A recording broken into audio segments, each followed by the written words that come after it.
రేవంత్ రెడ్డి తమ్ముడు ఇప్పుడే న్యూస్లో చూశాను. ఈరోజు నువ్వు మీడియా రిపోర్టర్స్ని అటాక్ చేయడం, అంతేకాకుండా 10 సంవత్సరాల వరకు నేనే ముఖ్యమంత్రిగా ఉంటానని. ఇప్పుడు మార్చి 15, కనీసం తాగడానికి మంచినీళ్ళు లేవు. అమీర్పేటలో మాకు ట్యాంకర్ని తెప్పించుకుంటున్నాం.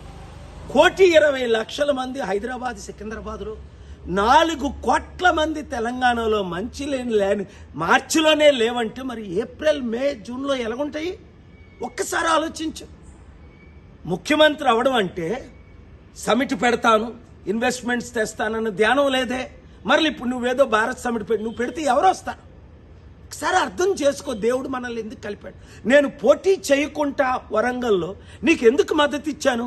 రాష్ట్రాన్ని బాగు చేయడానికి, అప్పులు తీర్చడానికి, అభివృద్ధి చేయడానికి, మంచి చేయడానికి. మరి నువ్వేం చేస్తున్నావు?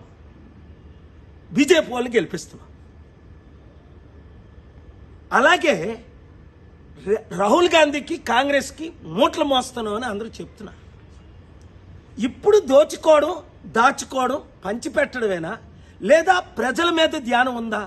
నిరుద్యోగులు ఆత్మహత్య చేసుకుంటున్నారు, రైతులు ఆత్మహత్య చేసుకుంటున్నారు, మంచినీళ్ళు లేకుండా ప్రాబ్లమ్స్ అవుతున్నాయి, విద్యా వైద్యం అన్నది కనిపించట్లేదు.